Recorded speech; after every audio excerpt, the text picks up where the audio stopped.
Live from New Delhi, you're watching DD India Live, India's voice to the world. I'm Pakshi Kurian, coming up in the next 30 minutes. India's global outreach on Operation Sindoor continues. All party delegations engage with key figures in multiple nations, highlighting India's continued fight against terrorism.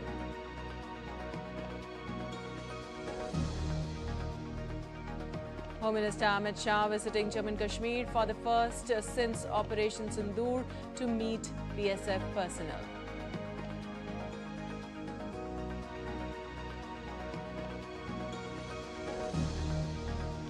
Day after being struck down, U.S. appeals court allows Trump tariffs to temporarily stay in place for now.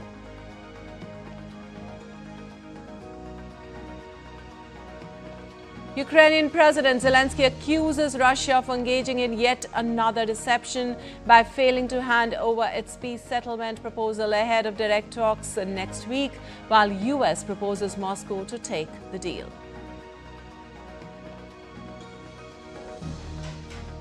Canadian wildfire emergency spreads to second province. State of emergency declared.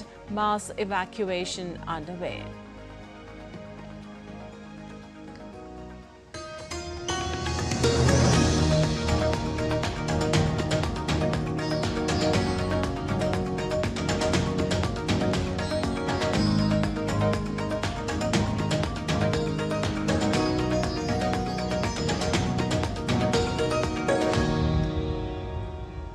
And on to the details now. India's diplomatic outreach following Operation Sindoor continues, with Indian MPs across party lines underlining India's commitment to countering terrorism and deepening cooperation. During a visit to South Africa, the Group 7 delegation led by NCP-SCP MP Supriya Sule held a press conference highlighting the common resolve against terrorism. BJP MP Anurag Thakur emphasized the global support India has received in light of repeated terror attacks. We all have very packed schedules and traveling from one place to another, conveying the message of 1.4 billion Indians that we stand together as we are the victim of cross-border terrorism. And the message is very loud and clear. Whatever we have seen from the reports, that anywhere the other delegations have gone, on the issue of terrorism, majority of the people have come in favor because it is not a threat only to India, but a threat to the world. Well, the members of the delegation comprise of MP Supriya Sule, Rajiv Pratap Rudy, Vikramjit Singh Sahani, Manish Tiwari, Anurag Singh Thakur, Lavu Sri Krishna Devarayalu, Anand Sharma, former Minister of Commerce and Industry, V. Muralidharan, former Minister of State for External Affairs, and Syed Akbaruddin, former permanent representative of India to the UN.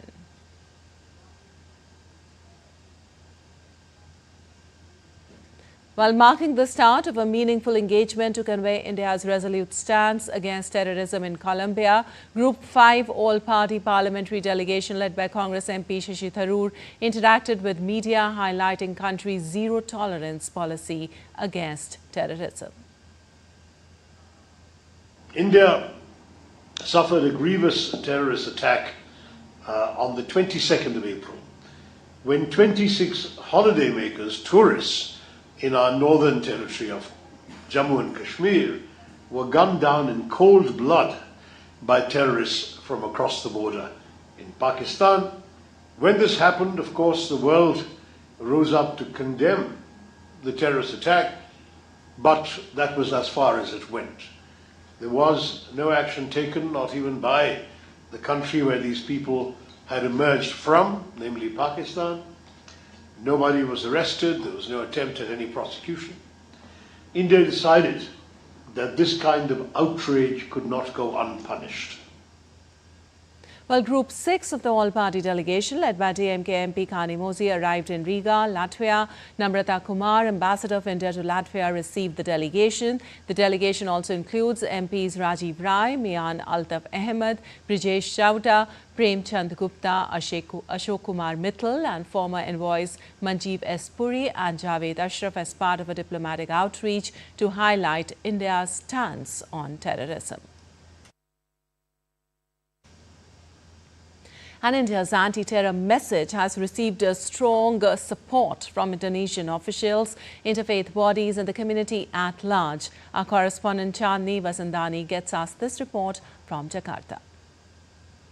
The Indian parliamentary delegation in Jakarta are assured of full support and aligned vision from Indonesian counterparts and foreign dignitaries.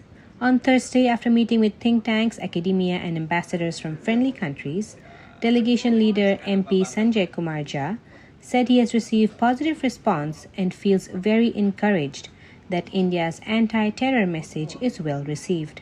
Economy in the world. So it all happened because India is in the path of development. So largely we are successful in putting our point of view and we getting their support also. Mr. Jha said that Indonesia is an important stop in his tour, given the country's prominence in several global platforms, such as the Organization of Islamic Cooperation or the OIC. In all five, this is the most important visit because the largest Muslim population lives here and what they try to do in Pahalgaon. So that way, putting our view, they listened to us, they had a question and our entire team has responded to that. I think it's a quite successful and very important meeting. The all-party delegation also met with leaders of the National Mandate Party, which is part of the ruling coalition. Party leaders said that they will relay the peace message from the Indian delegation to the Indonesian parliament.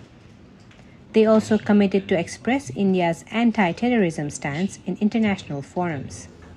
I will ensure that our members of Commission 1 will convey this message, the results of the meeting, to the Foreign Ministry of Indonesia so that the Foreign Minister is fully briefed and can make the appropriate stance in international forums going forward, especially on the OIC conference going forward. This visit shows a strong commitment between India and Indonesia to counter terrorism and promote peace on the global stage. The Indian delegation is making sure their important message will translate into concrete action. This alignment promises a stronger, unified front against extremism, creating greater security and stability for the region. While international experts have hailed the precision of Operation Sindoor and exposed Pakistan's fake propaganda. The latest comes from John Spencer, world's leading military expert, who in an article on X said that India did not just win a military conflict with Pakistan, but also scored a victory in a technology war with China. The latest report decodes praises given by global experts on India's Operation Sindoor. The world has hailed the precision of Operation Sindoor. With Operation Sindoor, India not just asserted its military might with Pakistan, but also scored a victory in a technology war with China, according to world's leading military expert, John Spencer. In an article on X, Spencer said Operation Sindoor witnessed a face-off between India's indigenous capabilities against Pakistan's Chinese military platforms, and India's victory amounted to a referendum on the technological competition. Spencer said that Operation Sindoor proved to be a full-scale validation of India's defense transformation that began with Prime Minister Narendra Modi's Make in India initiative in 2014 and picked up renewed pace in 2020 with the Atmanirbhar Bharat initiative. The article titled India's Wake-up Call, Why US Defense Reform Must Match the Speed of Modern War, published in Small Wars Journal, has put the spotlight on India's rapid defense modernization. In fact, John Spencer and Vincent Viola, the authors, while complimenting India's self-reliant strides, has urged US to mirror its reforms in the same way. Also, international military analyst Tom Cooper praised India's superiority in aerial warfare.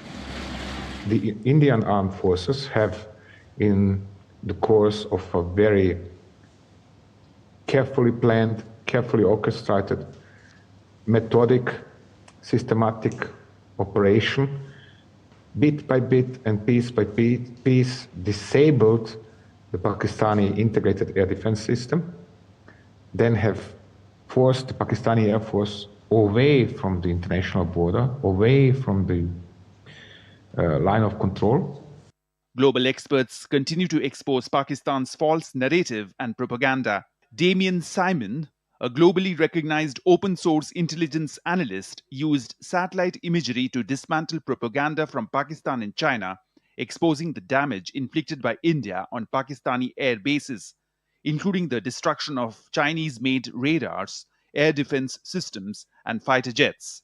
Yalda Hakim and her Sky News team exposed the existence of terror networks, including outfits like Lashkar-e-Taiba, a fact that Pakistani officials denied repeatedly.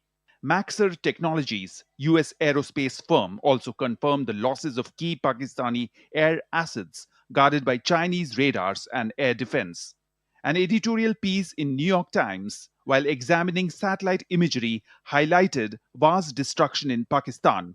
The writers Agnes Chang, Pablo Robles, and Mujib Mashal noted that an examination of satellite imagery indicates that the damage was primarily inflicted by India on Pakistani facilities.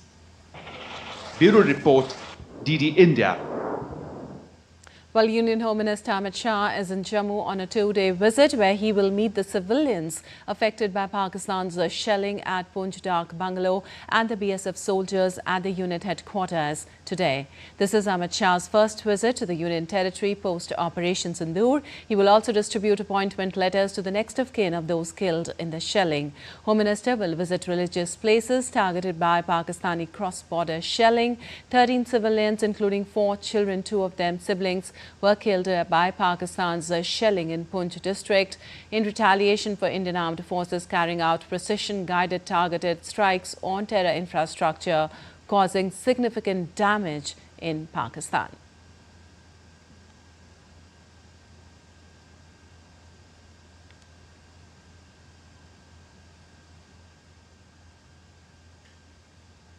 Earlier, Amit Shah chaired a review meeting on Thursday for the Amarnath pilgrimage and evaluated the security arrangements and preparedness meant for the pilgrims. The meeting was attended by Lieutenant Governor Manoj Sinha and top officials of the Ministry of Home Affairs, the Army, paramilitary forces, police, intelligence agencies and civil administration. Home Minister instructed to maintain the utmost vigilance and ensure the seamless completion of the sacred journey. He said government will leave no stone unturned to facilitate the pilgrims with all necessary facilities.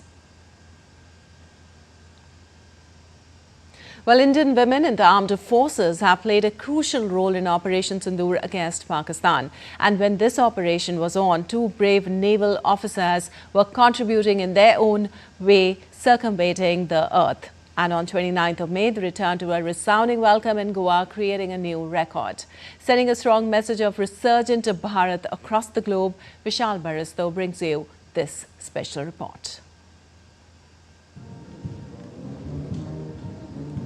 The naval band playing in helicopters in the sky, announcing the arrival of Indian naval ship vessel Tarini in Goa. The Defence Minister of India flagged off Navika Sagar Parikrama 2. The 8-month-long journey was flagged off on October 2 last year. With the completion of Navika Sagar Parikrama 2, India created a record 4th successful mission on an Indian-made vessel. Mission accomplished, announced Lieutenant Commander Dilna K. Yes, we made it, and today we stand here, alive and strong together. We flew our national flag and Indian Navy's flag at every sea and land across the earth.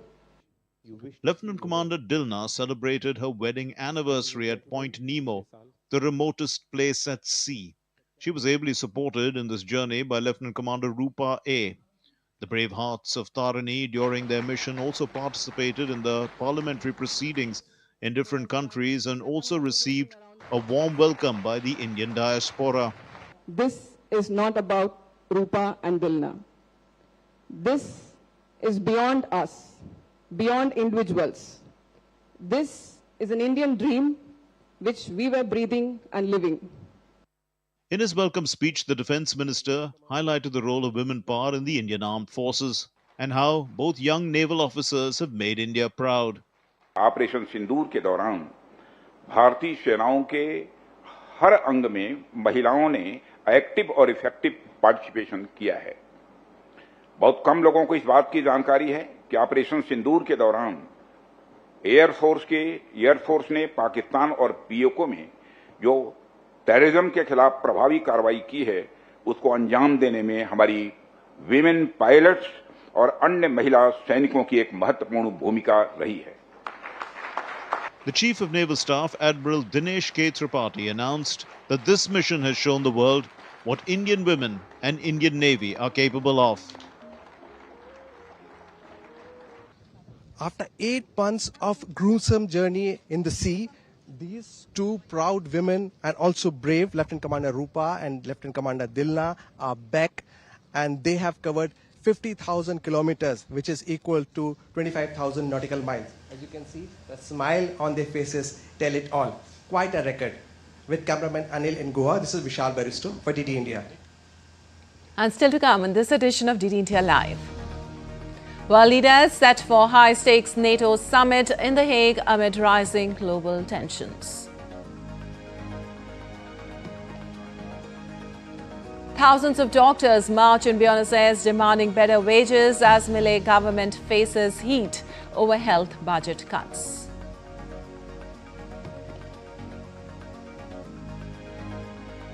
And RCB storm into IPL 2025 finals with dominant 8-wicket win over Punjab Kings.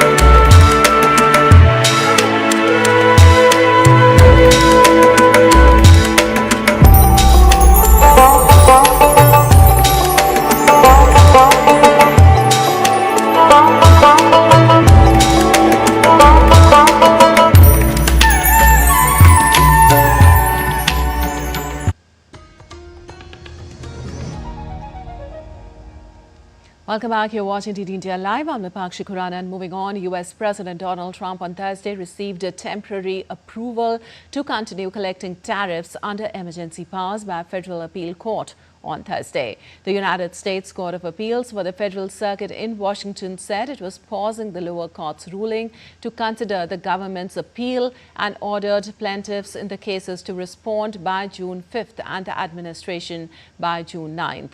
This comes a day after 3 judges ruled Trump overstepped his authority in imposing global tariffs and gave the White House 10 days to halt the import taxes.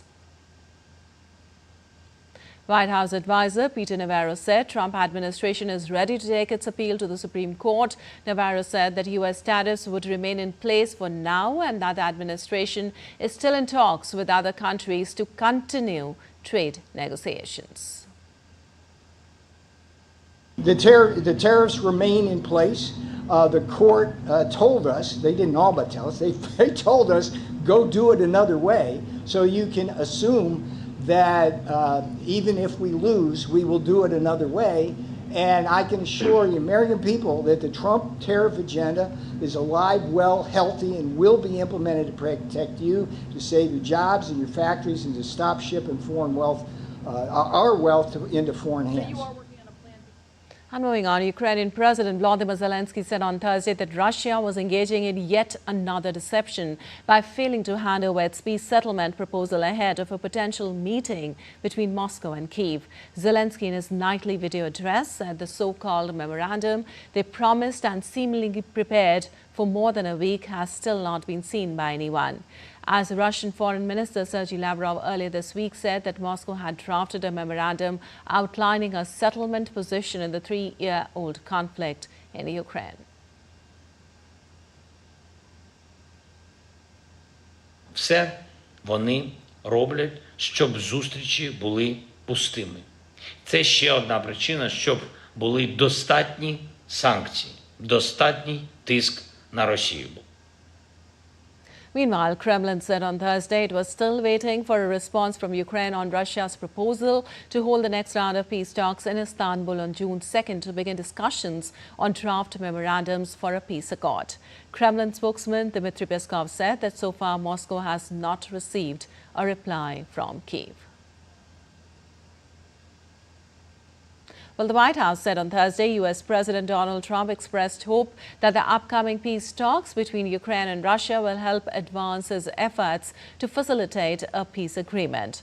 In response to a question about Trump's recent comments, White House spokesperson Caroline Levitt said that the U.S. expects the Istanbul talks to go forward. Early this month, Putin spurned a challenge to meet face-to-face with Volodymyr Zelensky in Turkey. Well, it is my understanding and it is our hope that Russia and Ukraine will engage in direct talks and negotiations next week in Istanbul, and we believe that meeting is going to take place, and that is a meeting the President encouraged and urged for these two sides to come together and negotiate directly. And the President has been clear from the very beginning of this conflict that he wants to see this conflict solved on the negotiating table, not on the battlefield, and he's told that to both leaders, again, both publicly and privately. So hopefully next week it will move the ball forward in this. We will let you know if the President plans to send a representative. I'm not tracking that at this time. Well, the United States called on Russia, the United Nations Security Council, on Thursday to accept a comprehensive ceasefire proposal in Ukraine, calling it Russia's best possible outcome.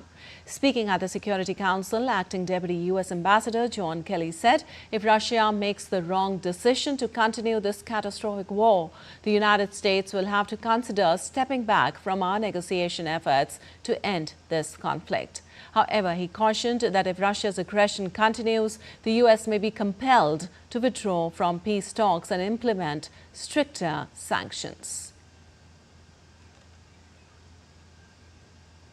And the world leaders are gearing up for a crucial NATO summit in The Hague with global security challenges mounting. This meeting will focus on strengthening alliances, boosting defense strategies and addressing emerging threats. As tensions rise in various regions, NATO's role in maintaining stability has never been more critical.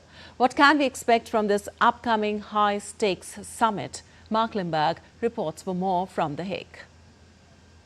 Here in The Hague at the World Forum, the stage is set for what promises to be one of the most crucial NATO summits in recent years. In June, world leaders, defense ministers and top military officials will gather here to discuss pressing security issues, from strengthening collective defense to NATO's role in an increasingly volatile world. With tensions in Eastern Europe, rising concerns over maritime security and an increasing focus on cyber threats, this summit will shape the alliance strategy for years to come. Key players include NATO Secretary General Mark Rutte, US President Donald Trump and European leaders Starmer, Macron and EU President von der Leyen, who are expected to push for stronger transatlantic cooperation. The presence of Indo-Pacific partners is also a major talking point as NATO looks beyond its traditional borders to address global security challenges. And while the discussions inside will be intense, outside The Hague will come to a standstill. The area around the World Forum will be locked down with road closures, heightened security and restricted access stretching across parts of the city. Dutch authorities will deploy additional police and military personnel to ensure the safety of the delegates, which will make this one of the most secure zones in the Netherlands. With so much at stake, all eyes are on The Hague as NATO leaders define the future of global security. Reporting from the site of the upcoming NATO summit in The Hague, the Netherlands, this is Mark Limburg for DD India. Well, in Argentina's Buenos Aires, resident doctors protested on Thursday to demand better wages and working conditions. Thousands of protesters walked through the city, headed towards the health ministry, where police guarded the nearby streets. In a press conference, presidential spokesperson Manuel Adorni said Garrahan Hospital was not underfunded. Instead, he said the money was used to inflate the staff numbers.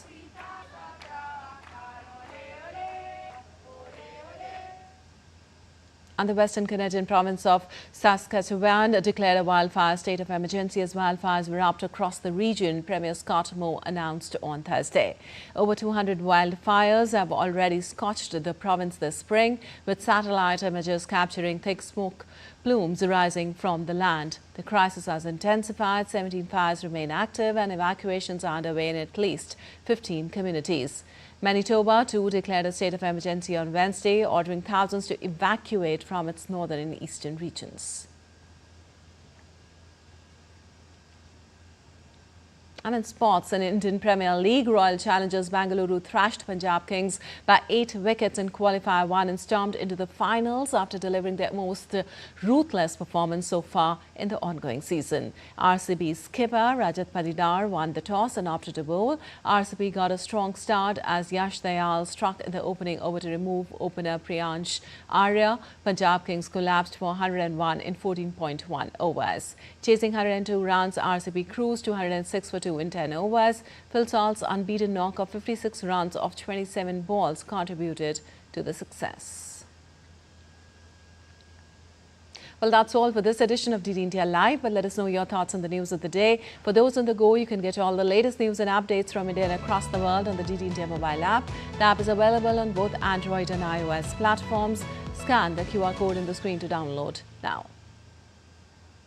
We'll be back with more news as it breaks here on DD India. I'm Pakshi Kurian from all of us here in Delhi. Thanks for watching DD India Live.